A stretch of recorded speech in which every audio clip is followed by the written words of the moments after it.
Orlando with the Democratic Party's Platform Committee meeting on its second day. They were in a break, but they have resumed their session, and our live coverage continues on C-SPAN.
See if we could get some up here. So that's pretty demanding.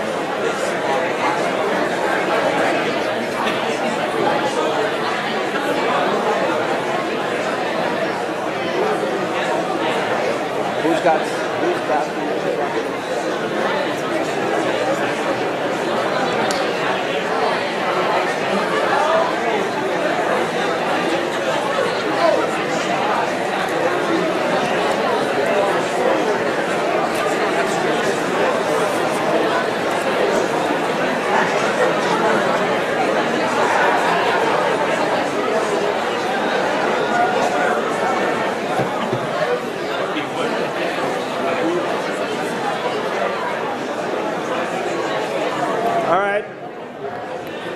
We're going to begin the session. We're going to come back and do session, I should say. The Secretary of State in Rhode Island will introduce Section 10. On the end here.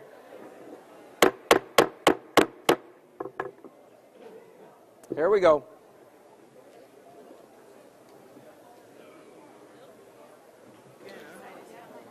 On the end. Well done, well done. Got it. Okay. Buenas tardes. Good afternoon.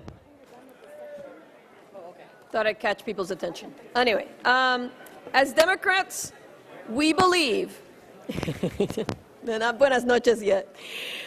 As Democrats, we believe that America's role as a leader for peace and prosperity in the world is essential to the success of our economy and our long-term security. As a leader, we know we are stronger when we work closely with our partners and allies. We reject the language of the Republican nominee who seeks to separate and divide us based on religion, ethnicity, and national origin. And with these words, we introduce the section on principled leadership, Mr. Chairman. That's Section 10. I believe there are no amendments. Is that correct? No amendments? That's correct. That's correct. So, there you go. Section 10 having been presented and with no amendments, we will move to 11, supporting our troops. Can we have an introduction, please? Thank you, Mr. Chair. Democrats believe the United States must remain the strongest military force in the world, and we support a defense budget that allows us to meet our strategic obligations. We also believe we can support our service members best when we root out fraud in defense contracting. When we say we support our troops, Democrats mean we support them throughout their lives in thanks for their selfless service to our nation. And we support our military families. We will remain steadfast in our support of programs and initiatives that address the health, education, and long-term well-being of our nation's veterans and their families. That is a sacred bond. Are there any amendments? Yes, Mr. Chair. Amendment 191, sponsored by Benny Thompson. On page 27, line 5, the proposed amendment is to replace the following. As we look beyond the wars in Iraq and Afghanistan and the conclusion of long-term nation building with large military footprints, we will continue to get rid of outdated Cold War-era systems and ensure our security with a more agile and more flexible force. That will be replaced with the following. We will seek a more agile and flexible force advancing our objectives in Iraq and Afghanistan without large U.S. military footprints, improving civilian capacity for conflict prevention and stabilization, and ridding the military of outdated Cold War-era systems. Yes, the proposer has 1 minute.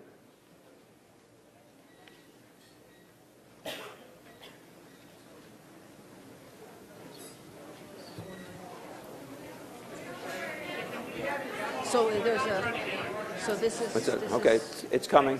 It's coming. Sorry, Mr. Chair. I apologize. Excuse me for 1 moment. We've been trying to get to an agreement with the other campaign, and I think we have. So Okay. give me 1 minute. Yep, we're going to give you a minute or two to. There may be an agreement on this.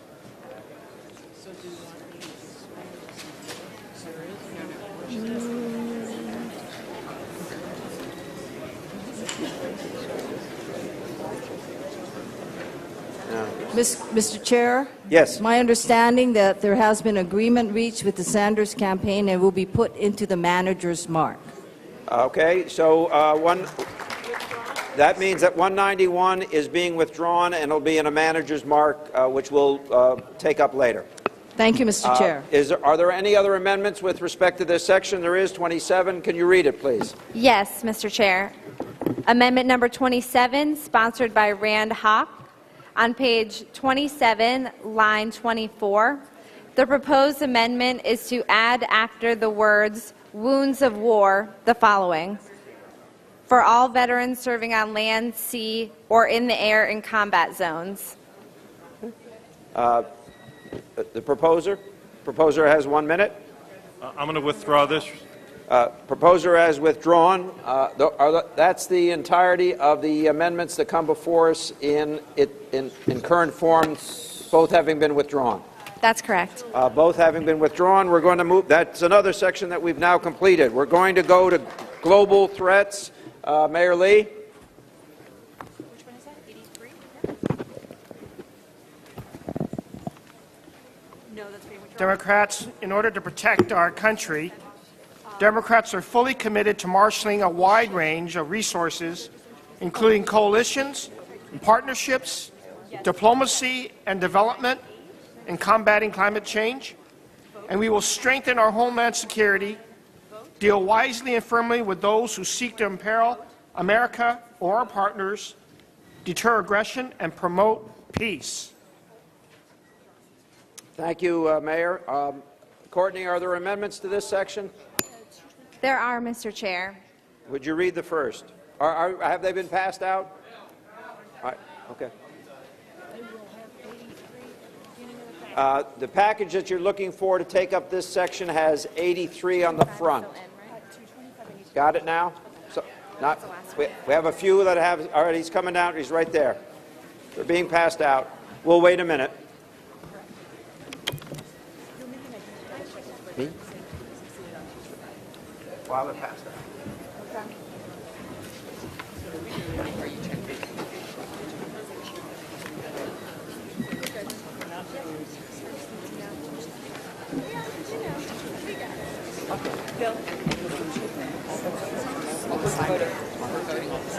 Yes, because everyone is in civil. Yeah, I don't think they everyone's in agreement. We just wanted to.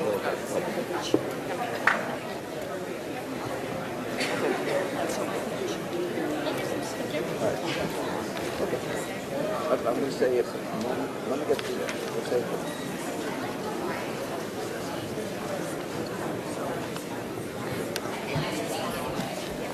Go through the minutes after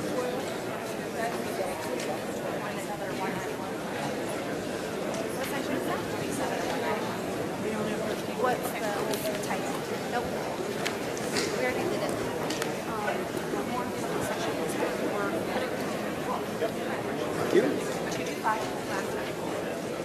Does everyone have it? Okay. Who does not? Okay. All right, Courtney, I think the final ones are being delivered. It is 83. I think we're going to put it up. Courtney, would you read 83, please? Yes, Mr. Chair. Thank you. Amendment number 83 has been withdrawn. There we go. Amendment number 97, sponsored by Maya Berry, on page 29, line 6. The proposed amendment is to strike the following: will not hesitate to take military action if Iran violates the agreement, and insert the following: will work with the international community to resolve any potential disputes regarding implementing the nuclear agreement. You have, the maker has 1 minute to explain. Thank you, Mr. Chairman. My name is Maya Berry. The amendment language states the following: we will continue the work of this administration to ensure that Iran never acquires a nuclear weapon, and will work with Speak a little bit closer. There's some people who are having difficulty. I apologize. No worries. We will continue to work with this administration to ensure that Iran never acquires a nuclear weapon, and we will work with the international community to resolve any potential disputes regarding implementing the nuclear agreement. The amendment is a simple one, simply to adjust the language so it more accurately reflects the Democratic Party positions. The amendment has been offered. Do we have 15 seconds? We have 15 seconds.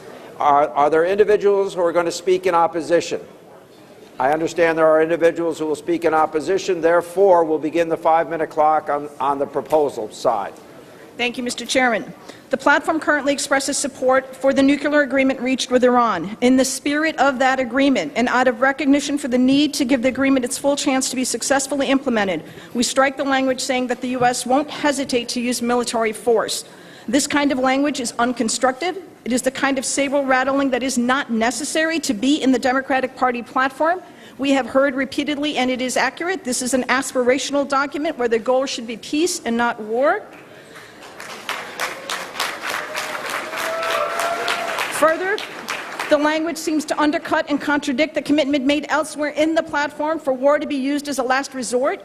Taken side by side with the very aggressive language toward Iran in the section overall, this is a cause for concern. I would also add that just as George W. Bush, perhaps during the Iraq War, didn't hesitate to use war, regrettably, we saw that it claimed the lives of nearly 500,000 Iraqis between 2003 to 2011. Hundreds of American lives were lost, including 22 veterans a day, each by suicide. We have an obligation to simply state that there are alternatives. It doesn't take violence off the table, war off the table, but at least to suggest that there are ways to allow diplomacy to work. Thank you. I'd like to acknowledge. There are additional proponents. I would like to add. Additional proponents. Yes. I'd like to speak in support of the amendment. Please. Okay. I believe it's important for the Democratic Party to distinguish itself as a party of diplomacy and peace and not one of war.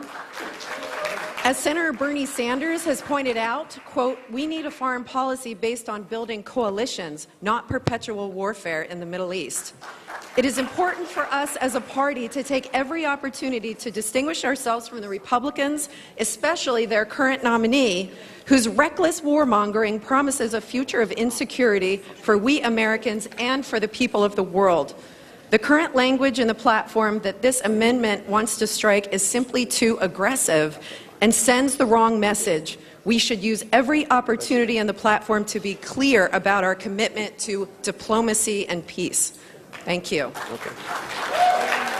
Proponent. Christine Kramer from the state of Nevada. As a Democrat, I believe that our platform should want to send my children to college and not to war. As long as we have the selective service that requires my son to register for the draft in order to receive his student loans, the Democratic Party platform should not saber rattle and should not want to send my boy to war. Proponent. Please. Mr. Chairman, Victoria Casano from Connecticut. I am a veteran. I am a retired military physician. I have worked at the Department of Veterans Affairs. We cannot constantly Thank you for your service. Thank you, sir. We cannot constantly take war as the first resort for any international conflict that we have. We have to give peace a chance. I will tell you that active duty military and veterans are sick of being sent to war, and then 5 years later, when people have lost life and limb to... You can't hear me? I'm bellowing. When people lose life and limb, and 5 years later we go, well, maybe we shouldn't have done that. It's time to stop this. It's time to think before we go to war rather than after we go to war. Well, 1 minute. 1 minute. John Yoker from Nebraska. It's simple, folks. We will never make friends by dropping bombs on them. Thank you. 30 seconds. Want it? Done? Can I just reserve it until they're done? No, you can't. If you want to use it, I'll give you 30 seconds. Thank you, Mr. Chairman. Again, I would just lastly point out the existing platform language seems to undercut the Iran agreement itself, one that our President and then Secretary of State Clinton worked hard on. In Section 36 of the agreement, it lays out a dispute resolution mechanism. This section lays out a series of diplomatic steps to be taken and concerns over implementation of the agreement. If these steps are insufficient, the agreement says the dispute should go to the UN Security Council. I ask that we stand with the Democratic administration and our Secretary of State at the time to negotiate. Thank you. Thank you. Those in opposition have 5 minutes. Thank you, Mr. Chair. My name is Nancy Soderberg. I'm a delegate from Florida, proudly representing Hillary Clinton. I rise to speak in opposition to this amendment. We are about to reach the year anniversary of the historic relations with the historic agreement with Iran that has stopped dead Iran's nuclear path. It stopped its ability to race towards a nuclear weapon. It kept Israel safe. It's brought us back from the nuclear war. This amendment does not reflect the balance of that agreement, which was painstakingly negotiated, including by some members of our team in this room. And I think we have to respect their judgment that this amendment undermines that. We are not for war, we're for keeping Iran from getting a nuclear weapon, which is exactly what this agreement does. We have worked through the manager's mark and come up with language that reflects the concern expressed by some of the proponents of this agreement. And it says that if military action would only occur if the Iranians were to race towards achieving a nuclear weapon. We've amended the text to be more precise about when and if military action would be called for. Of course, it must be a last resort. And our goal must be to vigorously enforce the nuclear deal to ensure that Iran never obtains a nuclear weapon. And that's what the Iran nuclear deal did. And that we will ensure that there are penalties for even small violations if Iran ever attempts to break out of that historic agreement. But rest assured that if Iran begins a race to a nuclear weapon, we cannot let that happen. And it's critical that we maintain all options and that Iran hears that we will maintain all options to prevent it from ever getting a nuclear weapon. We also have to make sure that the current leadership of Iran clearly understands that we will take whatever steps are necessary to deter it. Our friends in the region, our ally Israel, and our own national security depends on that message being heard loud and clear. This amendment undercuts that message, and I urge that you should vote against this amendment and leave Iran with the very clear impression that they have no doubt that it will never be able to acquire a nuclear weapon. I urge you to vote against this amendment. Thank you. Hey, come on now. Is there anyone else who wishes to be heard on the issue?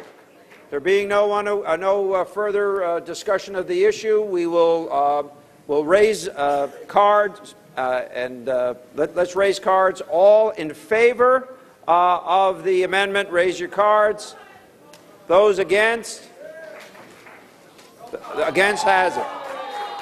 Against has it. We'll do a 30-second, because we've been asked, we'll do a 30-second. Please put it up. If you're in favor of the amendment, you will vote yay. If you're against the amendment, you will vote no or nay. As soon as it's up, I'll ask you to vote.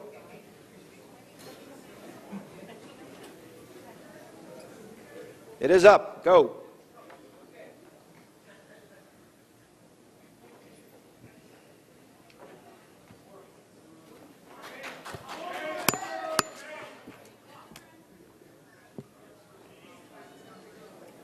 Fifteen seconds.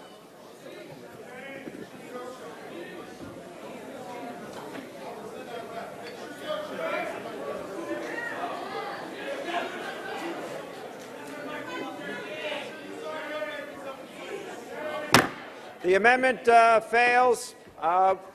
We have another amendment. Read the amendment. Hey. Amendment number 149, sponsored by Mark Stanley, on page 29, line 42.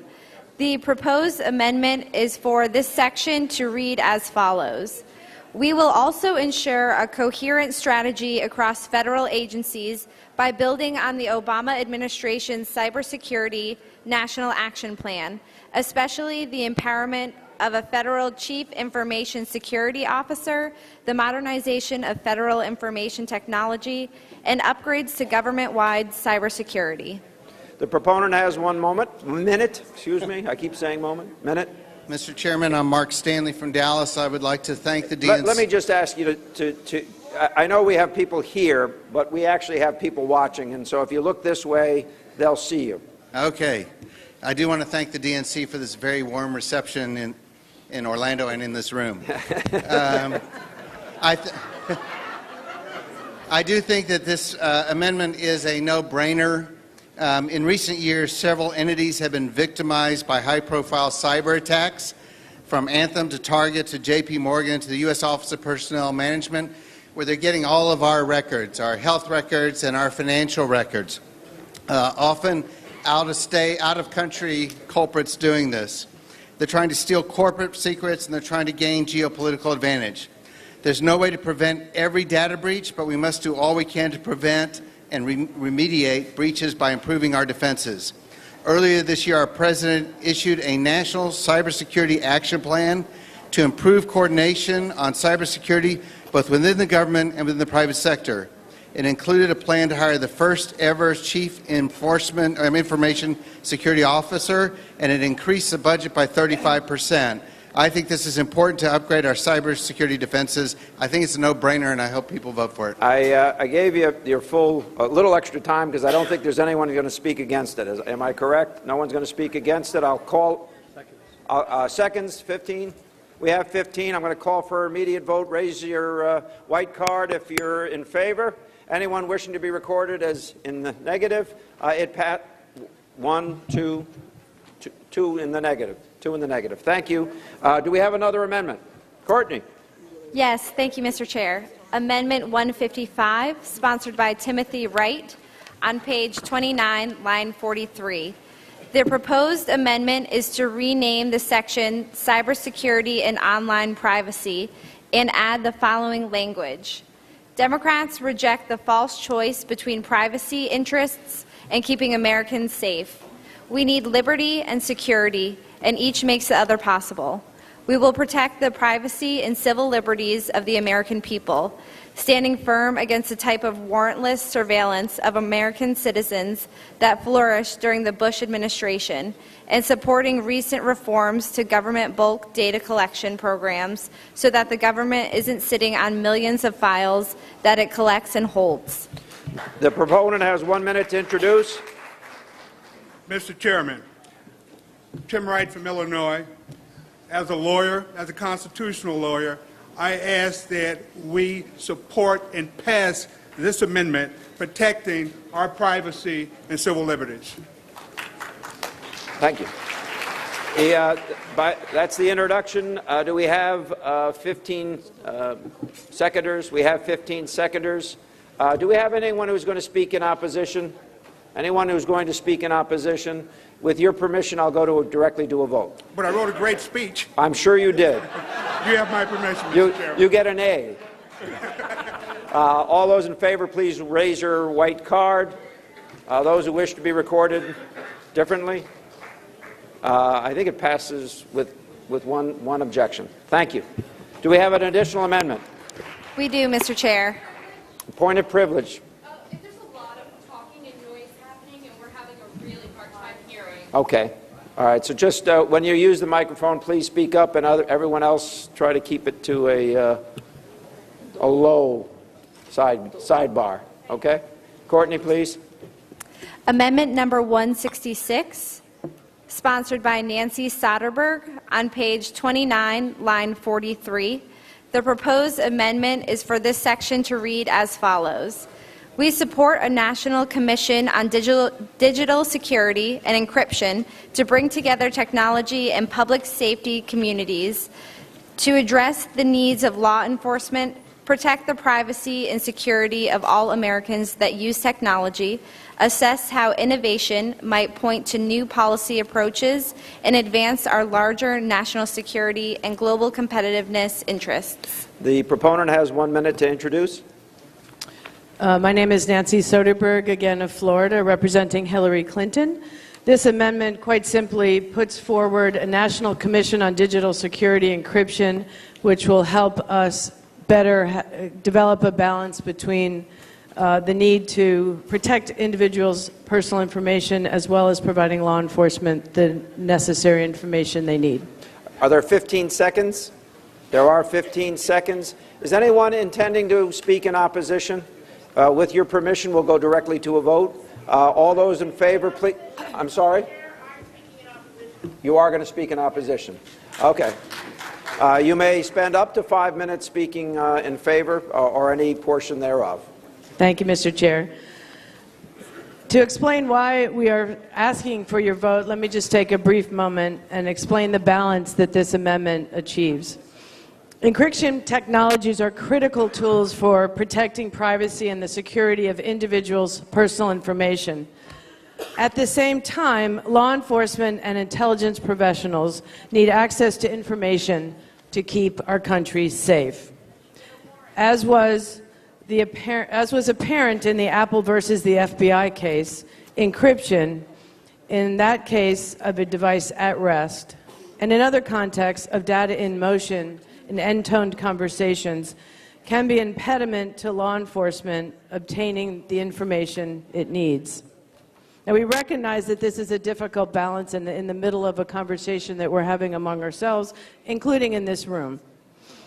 And we believe, as this amendment suggests, that the best way forward is through a commission on digital security that brings together law enforcement, security personnel, experts in technology from Silicon Valley to weigh out the best way forward. This commission would propose solutions that both protect the very important individual's private information while also giving law enforcement and intelligence agencies the critical tools they need to protect our communities.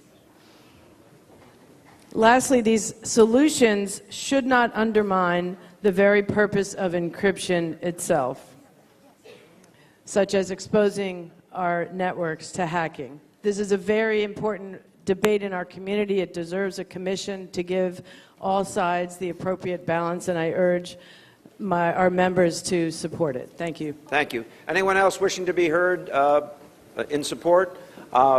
Please take the mic. You know, the problem for me with this is it sounds very similar to a lot of the language that was used to justify the NSA. And until there is clearer, more precise language, I cannot in good conscience support this. Okay. And I don't think anyone else should after what we have learned about the NSA. Let's not go there again. Okay, thank you. She said after what we've learned. After what we learned with the NSA, through actually Mr. Snowden, we should not be going there again without some absolute guarantees. Could you please just identify yourself so we have that? I'm sorry, I'm Patricia Faber-Zell from Alaska. Okay. Hi, Mary Batari from Wisconsin.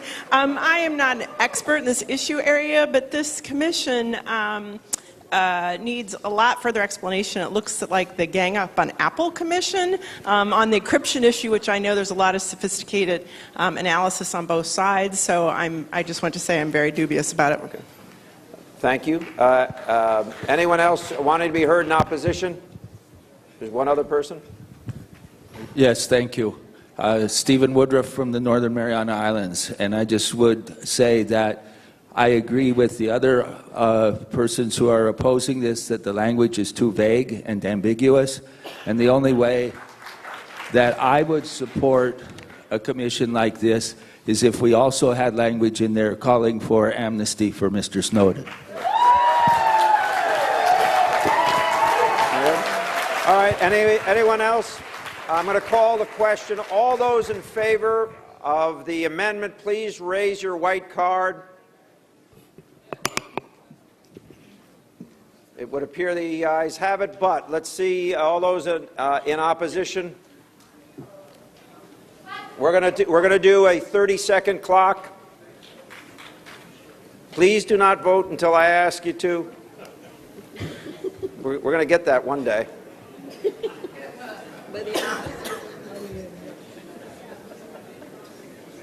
Go. I'll add two seconds if we need it.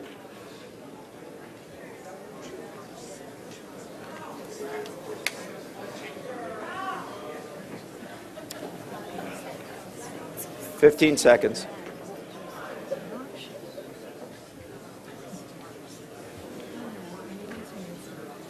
$5 seconds. The amendment passes. Can you read the next amendment, please? Amendment number 198 has been withdrawn. Amendment number 225 has been withdrawn. Mr. Chair, there are no more amendments in this section. Thank you. I'm going to ask my co-chair to introduce Protect Our Values with a statement. A statement from advocating for educational opportunities for women and girls and an end to human trafficking, to nurturing of young leaders and protecting refugees. Democrats know we must protect our values to ensure a more secure, stable, and peaceful world.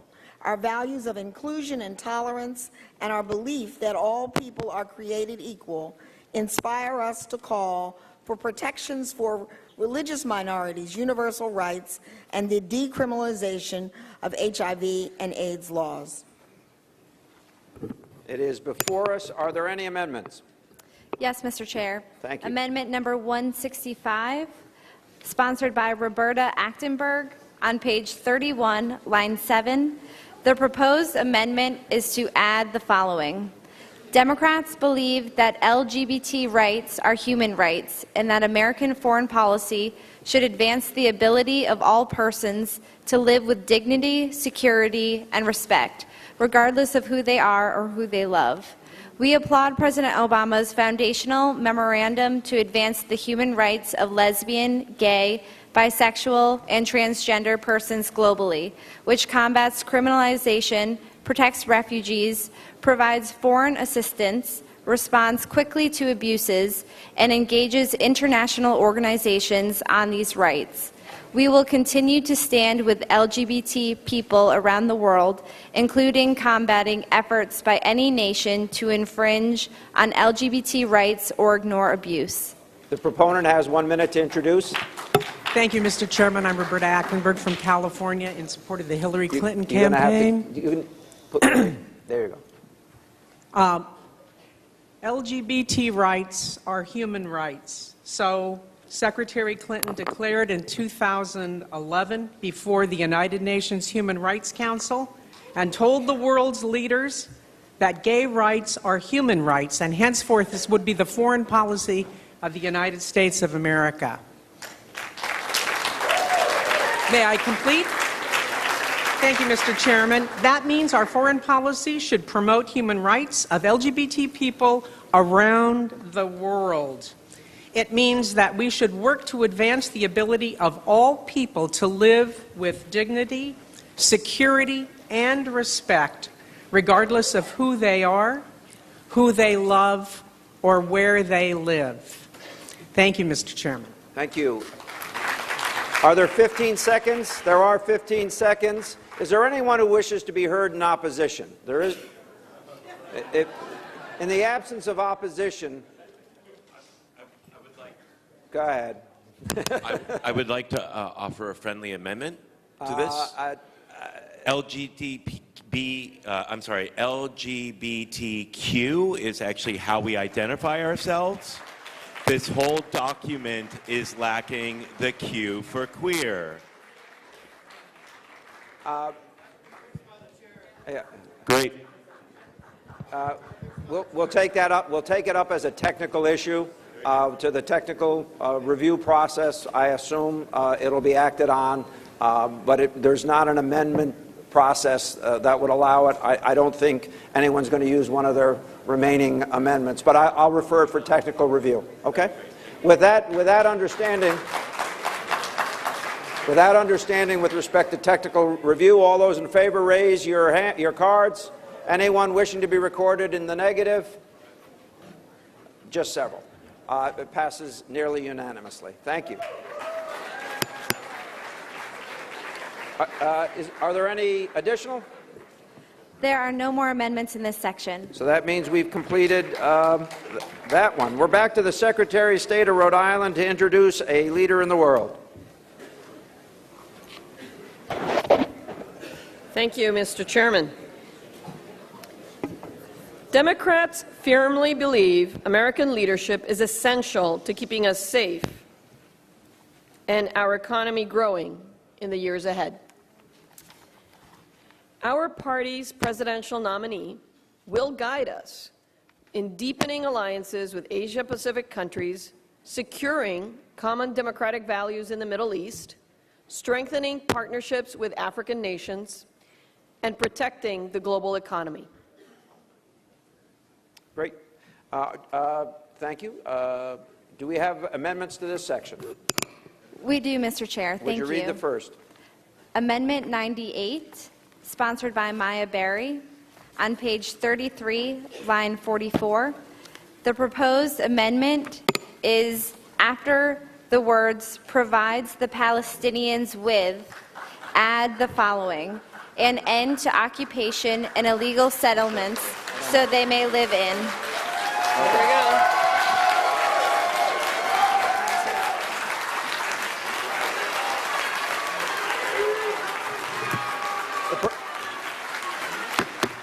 Proponent has 1 minute to introduce.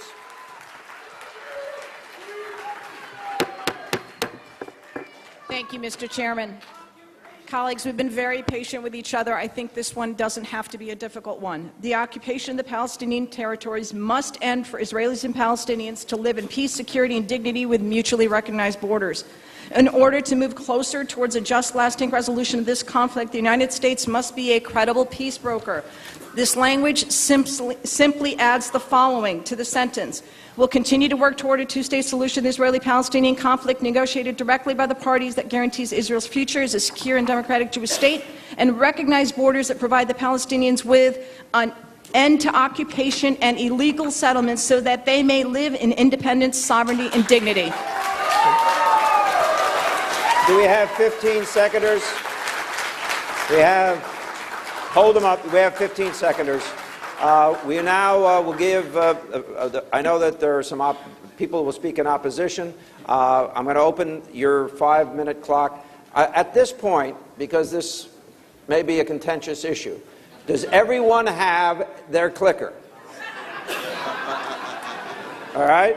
Are there any clickers? Are there any seats where people that you know have left permanently where there's a clicker? Because if there is, I'm going to ask that that be picked up. Do we have a clerk? All right, would you grab that? Are there any other, listen, this is just check. If there are seats where there's a clicker, where you know the person has left, raise your hand. Okay, so we don't have that. Final provision I want to make. There are individuals who have votes, but they're fractional votes. If it is a particularly close vote, we will have to determine with respect to those individuals, and they represent territories, what percentage their vote counts. Do you understand what I'm saying? Yep. I think you do. So I'll say it again. I'll say it again, and I'll try to do a better job. There are territorial representatives who have fractional votes. So when the vote comes up, if it happens to be close, and I don't know whether it will, but if it happens to be close, before I will declare a winner or a loser on that question, we will have to determine how those fractional voters cast their votes, which we will do electronically. It will just take us a few moments to review. That would probably come into question if it's a 1 or 2 vote issue. I want to say that up front so that there's no misunderstanding at the end of any voting process. Does everyone understand now? Thank you very much. Your 5 minutes begins. Thank you, Mr. Chairman. I'm going to respectfully acknowledge again that this does not have to be a controversial, contentious amendment. We are simply stating a matter of fact. There is an occupation. More than 4 million people live under occupation. I would suggest to you the following. For Palestinians, a two-state solution would mean an independent, viable, and sovereign state of their own, freedom to travel, to do business, and govern themselves. Palestinians would have the right to chart their own destinies at last. The indignity of occupation would end, and a new era of opportunity, promise, and justice would begin. That is a statement made by our 3rd female Secretary of State and the 1st female nominee for President of the United States. That's Secretary Hillary Rodham Clinton. Now, that's in 2010. If perhaps we can say the Secretary maybe changed her mind, I offer to you the following. In the West Bank, I got my first glimpse of life under occupation for Palestinians who were denied the dignity and self-determination that Americans take for granted. That's Secretary Clinton in her book from 2014. This is not something that warrants us taking each other apart on. This is a simple addition to the language that was passed in St. Louis, which I have to tell you I find many flaws with, but that's not the point. Right now we're simply talking about making a factual correctment so that we can acknowledge there is an occupation and that settlements are an illegal impediment to peace. I'd like to acknowledge my colleague. Thank you. Dear brother Chairman, Cornel West from New Jersey. I love you too.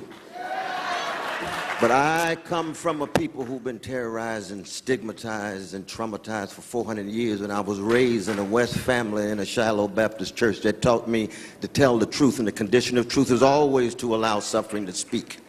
And I would hope that we could proceed based on a double love. I think we ought to have a love for precious Jewish brothers and sisters and a love for precious Palestinian brothers and sisters. That's not a contradiction. That's not a contradiction. Both groups have been terrorized and traumatized and stigmatized. But when you talk about occupation, if there was a Palestinian occupation of Jewish brothers and sisters, we ought to be morally outraged. There's an Israeli occupation of Palestinian brothers and sisters, we ought to be morally outraged. This is a moral issue. It's an issue of our time. It has spiritual and moral implications, not just about politics, not just about the next election. And for the younger generation, it's more and more becoming what Vietnam was for the 60s or what South Africa was for the 80s. But our challenge will be, we must never tolerate one iota of anti-Jewish hatred or sensibility or one iota of anti-Palestinian, anti-Arab, or anti-Muslim sensibility. Can we walk that line? That's what this is about. Democratic Party, you've been in denial for too long. Palestinians ought to be free. Two minutes. 2 minutes remaining. You better use it. 2 minutes. Thank you. 2 minutes. I want to add one additional voice before I turn it over to another colleague. The mayor of Tel Aviv recently made the following statement. Israelis understand what's happening in their day-to-day lives, and I will quote him. We are a state, are the only ones in the world with another people living among us under our occupation, denying them any civil rights. This is not a controversial addition. It is a statement of fact acknowledged by people, including Israelis, who themselves acknowledge there is an occupation.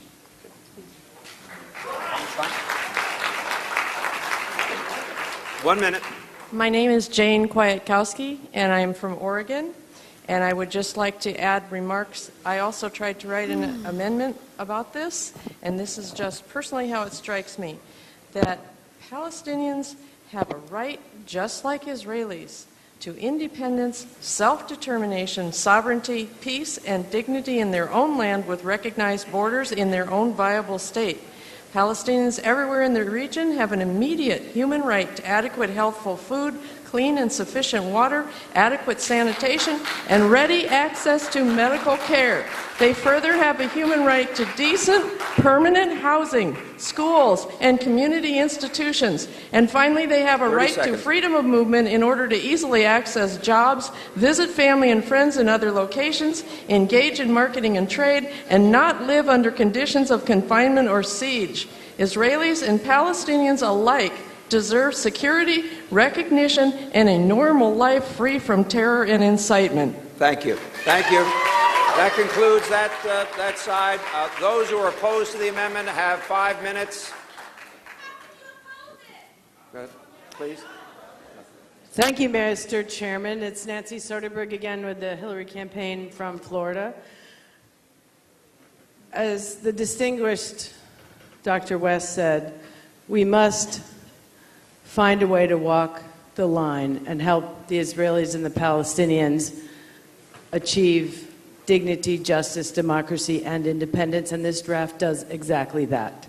This was painstakingly negotiated over many months with our drafting committee, and I asked my colleagues to read what is in there. In their current draft, Palestinians should be free to govern themselves in their own viable state in peace and in dignity. This is the most progressive platform, the most balanced platform in the history of the Democratic Party. We should be proud of it.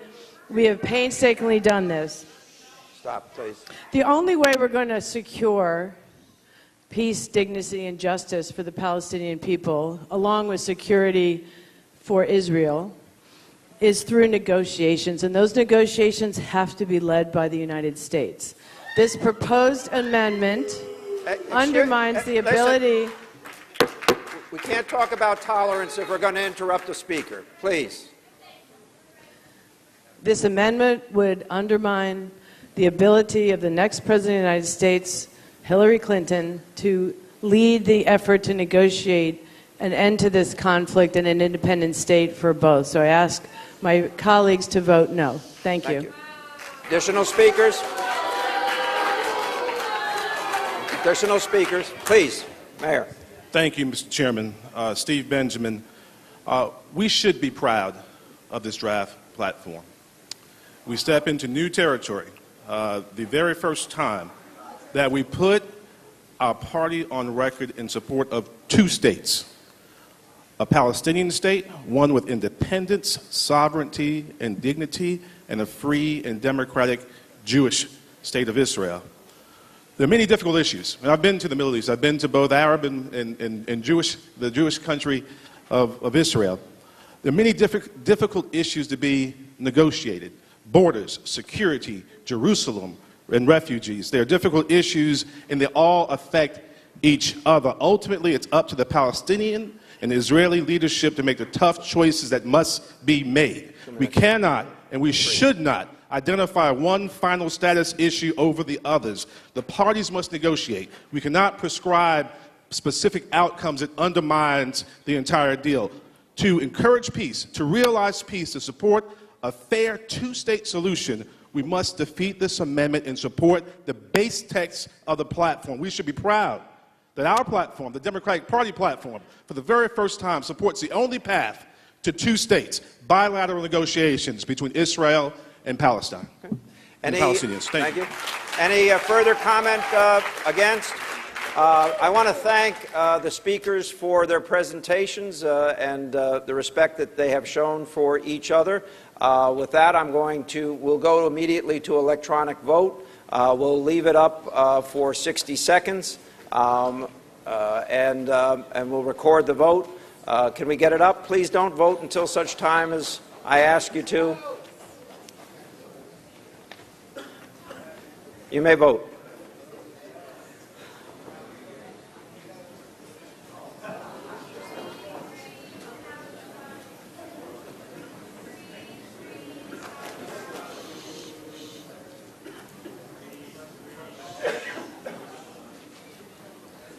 Let's be respectful. Let's be respectful, please. We had a very...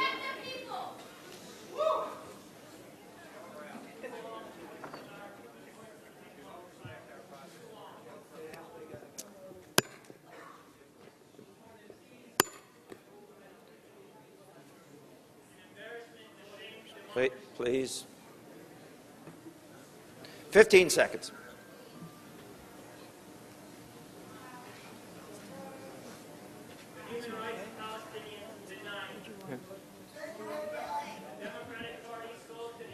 Okay. The amendment is defeated. Do we have additional amendment? Do we have an additional amendment? You are a guest. Please take your seat. Okay. Okay. Amendment number Please 100. read the amendment. Amendment number 100, sponsored by Maya Berry. Will the amendment come up, please? Can we get it up? Thank you. Thank you. Please read the amendment. Thank you, Mr. Chair. You might have to do it loud. Amendment 100 on page 34, line 2. The proposed amendment, sponsored by Maya Berry. The proposed amendment states, after the words peace and dignity, add the following. We also call for an international effort to rebuild Gaza, which the UN warns could be uninhabitable by 2020, and where poverty and hopelessness undermine peace and security for both Palestinians and Israelis. I'm going to ask you to read it a second time. Amendment number 100, sponsored by Maya Berry, on page 34, line 2. The proposed amendment states, after the words peace and dignity, add the following. We also call for an international effort to rebuild Gaza, which the UN warns could be uninhabitable by 2020, and where poverty and hopelessness undermine peace and security for both Palestinians and Israelis. The Speaker has 1 minute to introduce. Thank you, Mr. Chairman. As the clerk read, we call on the international... Please just identify yourself. My name is Maya Berry, originally from Michigan, and now I'm from the state of Maryland. As the clerk read, we call on the international effort to rebuild Gaza, which the United Nations warns could be uninhabitable by 2020, and where poverty and hopelessness undermine peace and security for both Palestinians and Israelis. That is the language of this amendment. Thank you. Are there 15 seconders? There are 15 seconders. Will anyone be speaking in opposition? There will be an opposition. 5 minutes are granted to the proponents of the amendment. 5 minutes. Thank you. Thank you, Mr. Chairman. I just want to start by noting that during our last, because we don't have the opportunity to rebut, we made the point about final status items need to not be in our platform. Our platform is full of final status items with regards to Palestine and Israel, and I think that's particularly problematic. This is simply language that addresses a humanitarian crisis in Gaza. It is incumbent on our party to call for supporting the international effort to rebuild Gaza. These efforts have been insufficient, slow, and we owe it to both Israelis and Palestinians alike to make this a priority. We will undermine the security of both Palestinians and Israelis if we cannot provide a vehicle for Palestinians to live a dignified, free life. Gaza has 43% unemployment, 60% youth unemployment. Gaza faces a humanitarian crisis. According to the UN, 95% of Gazan water is not safe to drink. Oxfam estimates it will take more than 100 years to rebuild after the recent conflict. Of the 1.8 million people living in Gaza, 100,000 still are homeless as it resulted in 19,000 homes that were destroyed. This is a city, this is a territory twice the size of D.C. This is a humanitarian plea to do the right thing. It does not impact the other language. It doesn't impact the conversation that happened in St. Louis. It merely suggests that we have a heart and a compassion, and we're capable of applying it to both Palestinians and Israelis.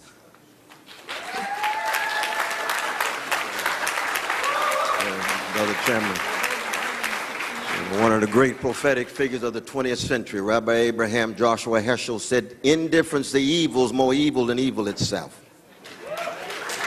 And I'm talking about any slice of humanity, no matter what color, what religion, what sexual orientation, or gender.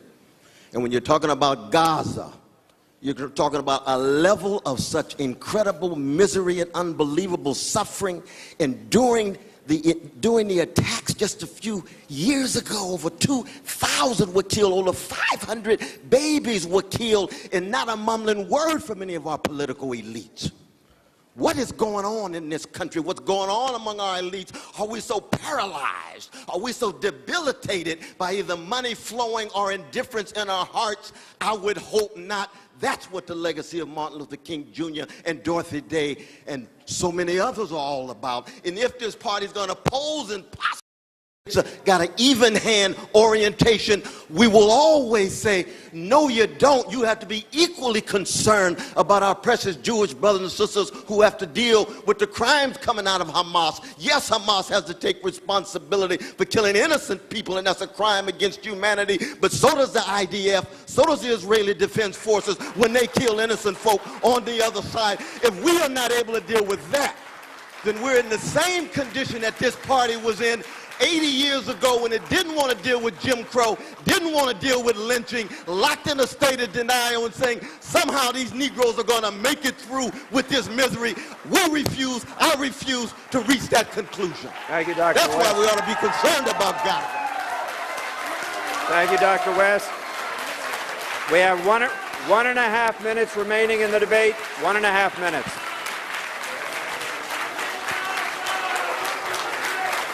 One and a half minutes.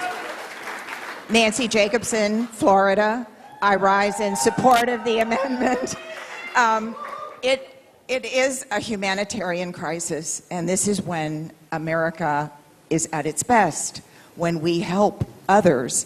In addition to the misery that we would seek to help, it's actually they're in despair, and despair breeds violence. It is in Israel's best interest for us to support this and to try to rebuild Gaza, use our best efforts to do that. Thank you. 30 seconds. My name is John Yoakum from Nebraska, 30. and I don't represent a candidate. I represent Nebraska Democrats. Nebraska Democrats believe that the people of Gaza need salvation, and we can help them. Let's help them. Thank you. That concludes the 5 minutes. Now we'll hear from those not in support of the amendment. Thank you. Good evening. Phil Reck from California, speaking on behalf of the Hillary delegation.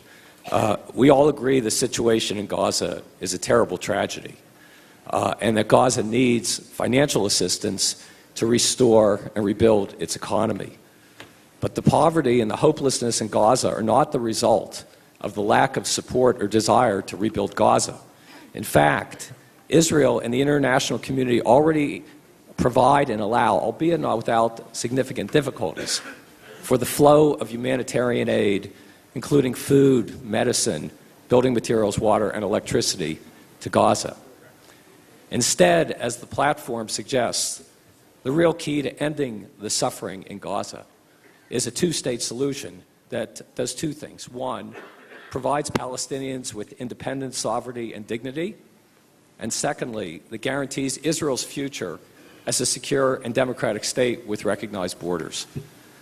As the platform also suggests, this can only be achieved by direct negotiations between the two parties and their elected leadership. This is the only approach that will put an end to the suffering in Gaza and bring stability and dignity to the people who live there, and it's something we all must strongly support.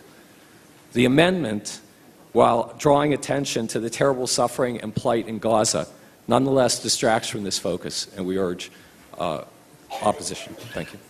We have an additional speaker? No, you're for it, against it? Oh, I'm sorry. Okay. The for discussion has been had. These are the individuals who are arguing against the amendment. Please proceed. Thank you, Mr. Chairman. Mark Stanley from Dallas, Texas. I'm a Hillary Clinton delegate.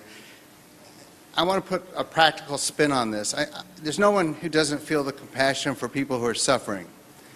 But the issue is that this platform has already been litigated. This particular provision has been litigated in the platform drafting committee and came up with a compromise platform statement on the Middle East and on Israel and the Palestinians. If we take one issue, Gaza, and say, let's open that up, then we have to open up all of the other issues that we want to talk about. In addition, we're only talking, if you open up Gaza, for instance, and talk about people suffering, you're not talking about the other side about it. You're not talking about missiles that are leaving Gaza and hitting Israel. You're not talking about tunnels that are going into Israel where people are trying to kill Israelis. You're not talking about Gazans who are trying to take out the water utilities and the electrical utilities that feed the Gaza citizens. Why are we going to relitigate this now? It's been done. Please vote against this amendment. Anyone else wishing to be heard against the amendment? You've already been heard. All right. If you could clear the aisle, we're going to go to a 30-second vote. If you would put the vote up, please. Please do not vote until I ask you to. Please.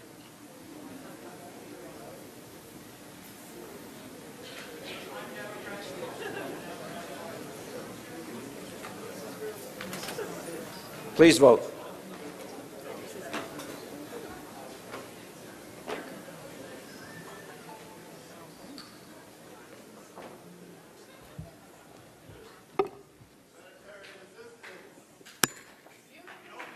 Fifteen seconds.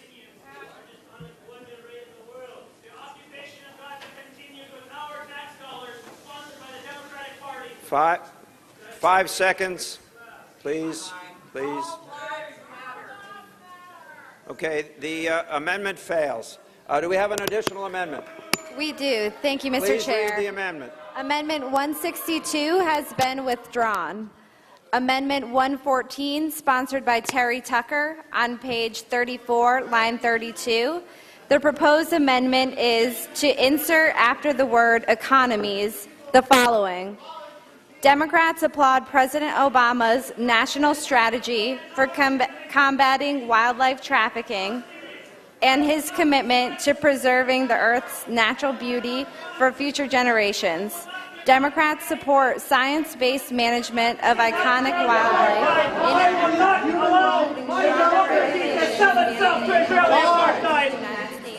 of hunting trophies that are not supported by current science-based evidence and are related to or funded by non-scientific special interests. Thank you. I'm going to ask you to do that one more time. Sure, no problem. Amendment number 114, sponsored by Terry Tucker, on page 34, line 32. The proposed amendment is to insert after the word economies the following. Democrats applaud President Obama's national strategy for combating wildlife trafficking and his commitment to preserving the Earth's natural beauty for future generations.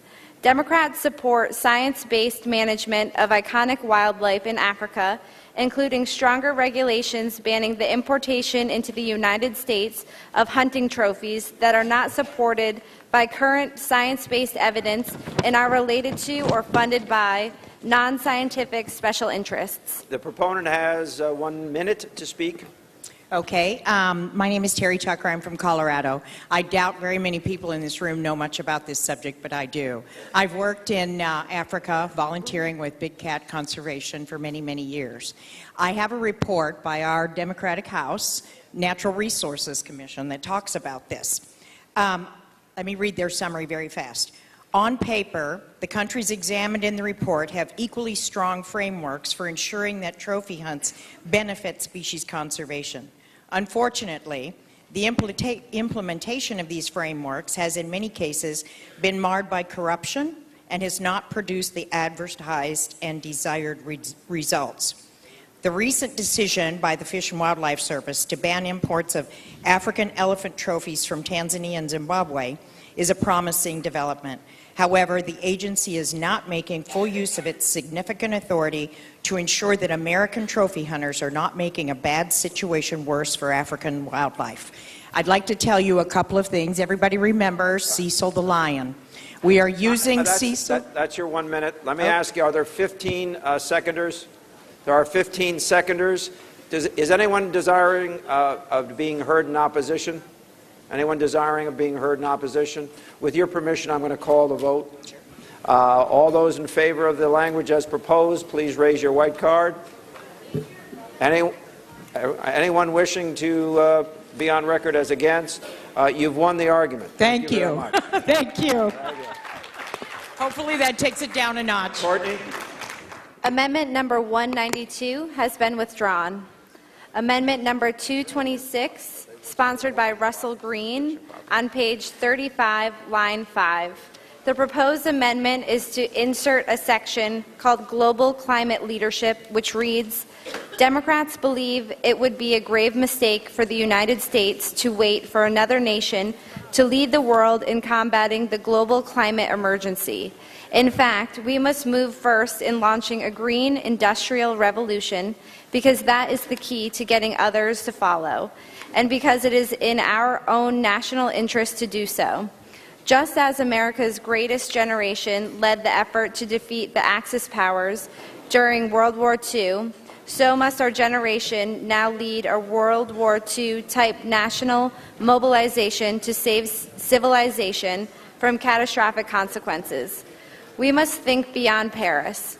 In the first 100 days of the next administration, the President will convene a summit of the world's best, that's repetition there, engineers, climate scientists, climate experts, policy experts, activists, and indigenous communities to chart a course toward the healthy future we all want for our families and communities. Right. Thank you. I'll make, if the words repeated themselves as submitted, they'll be corrected. If not, we'll correct it because it was our fault. The proponent has 1 minute to explain. Thank you, Governor. Russell Green from California, speaking on behalf of future generations. If I may request that you call for seconds to my amendment, I would like to begin to make my case. Are there seconds? There are seconds, so the clock begins to run. 5 minutes. Esteemed chairs, committee members, this section of our platform is about responsibility. The section begins, it would be a great mistake for America to abandon our responsibilities. We have no greater responsibility than to respond, to lead the world in addressing the greatest threat humanity has ever known. Abrupt global warming threatens to destabilize the climate system for tens of thousands of years, sending the Earth into a hot state inhospitable to humanity. If business as usual continues for much longer, a chain reaction of proliferating droughts, famines, and subsequent state failures will cause the unraveling of an organized human community.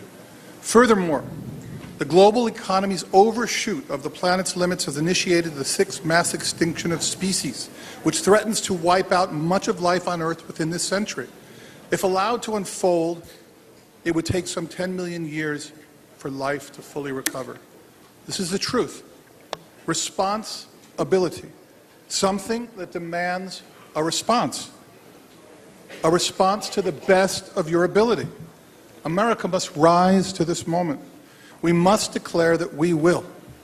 The truth is that we have it within our power to catalyze the process that will prevent the collapse of civilization. I ask that we amend our platform. We must call this out explicitly. It is not enough that this is the most progressive platform in democratic history. What matters is that it matches the moment. What we will be remembered from our work here this weekend is not only what we included, but what we left out. Prioritizing a climate mobilization provides the most immediate path to social, economic, and environmental justice. And with the World War II home front mobilization, The climate mobilization will create full employment and drastically reduce inequality with the principle of fair and shared sacrifice embraced by all Americans. My amendment also calls on our next president to convene a summit of the world's best engineers, climate scientists, climate experts, policy experts, activists, and indigenous communities to chart a path forward. I ask that you consider adding this to our platform. We have about 2.5 minutes for any other speakers. Yes, hi, my name is David Braun, and I'm from the state of California. And I'd like to just observe that when this amendment came up, it's the first time we've heard the sound of thunder. The thunder gods are talking, people. Sea level rise is real. Climate science is real. We are here to take action and lead. And we need to do that. It is our commandment to be leaders of the future, to look out for the children of the future. We are in the great state of Florida, which will be underwater unless we take dramatic action, and soon, now.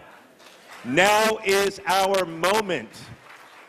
And we have a responsibility. How will you look your grandchildren in the eye when people are having to migrate, when we're running out of food, when famine is plaguing the earth, when wars are going everywhere? This is our opportunity to act.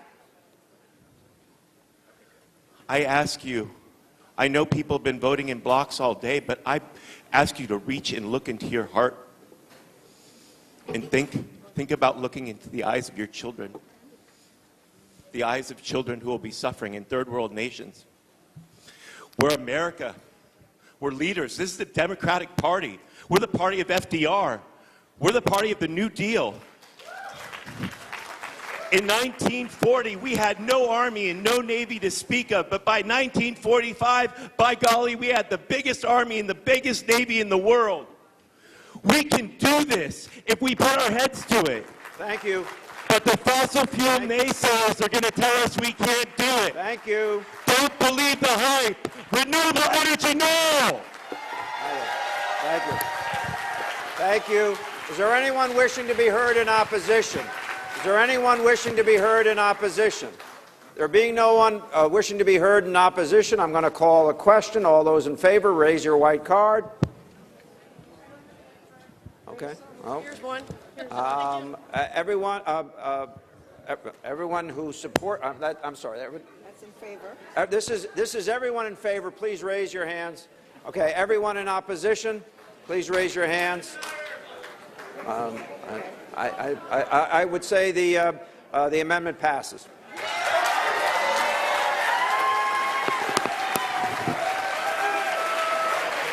I have a dinner announcement. We are taking a dinner break, which is being provided for the platform committee members only. Dinner is located in the hallway to the right, just outside the doors. Please grab a plate and plan to eat inside the room. The dinner break will be brief, so we can continue with our meeting business. Please, we'll stand in recess.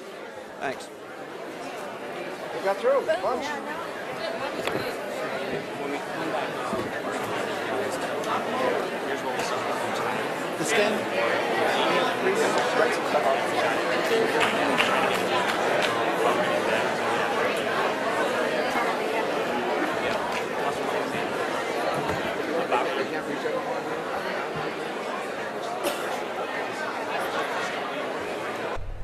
The Democratic Party's Platform Committee is taking a dinner break now. While they're out, we're going